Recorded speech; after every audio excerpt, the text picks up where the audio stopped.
BRS के सदर और साबिक चीफ मिनिस्टर के चंद्रशेखर राव ने रियासत के आवाम से 4 शुबे से रियासत गिर पोस्ट कार्ड एजिटेशन शुरू करने पर जोर दिया, जिसमें 2 लाख रुपए के ज़रिए खर्च की माफ़ी, 25,000 रुपये फी एकड़ मुआवजा और 500 रुपये फी क्विंटल धान के बोनस को फौरी तौर पर जारी करने का मुतालबा किया जाएगा।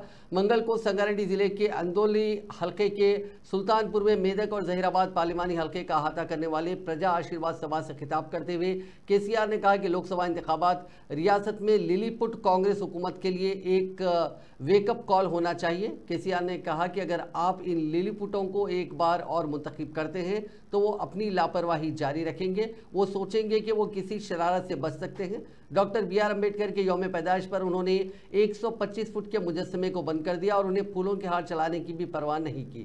अगर आप ऐसे लोगों को वोट देते हैं तो यही होता है। केसीआर ने कांग्रेस हुकूमत को चैलेंज किया कि वो डॉक्टर बी.आर. अम्बेडकर के नाम से मंसूब रियासती सेक्रेटेरिएट, बीआरएस हुकूमत के जरिए तामीर करदा यादाद्री मंदिर, एमएलए क्वार्टर्स और मिशन काकतिया को भी तर्क कर दें। నిన్న స్వయంగా మీరు కళ్ళారా చూసినారు। ఈ భారతదేశంలో ఉన్న చట్టాల ప్రకారం అంబేద్కర్ మహనీయుడు రాసినటువంటి రాజ్యాంగం ప్రకారం ఆర్టికల్ 3 ఆయన పెట్టినాడు కాబట్టి అంబేద్కర్ గారి పుణ్యమాని మనకు తెలంగాణ రాష్ట్రం వచ్చింది।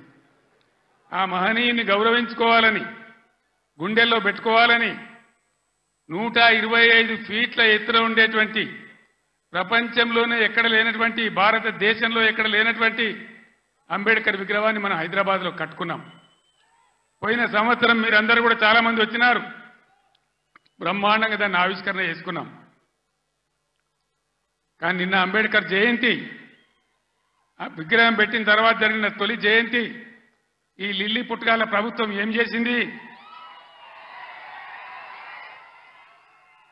అక్కడికి గవర్నమెంట్ పోలే, ఆ మహనీయులంతా హిమాలయ పర్వతమంతా ఎత్తున్న విగ్రహానికి ఒక పువ్వు పెట్టలే, ఒక పూలమాల పెట్టలే, అంజలి ఘటించలే।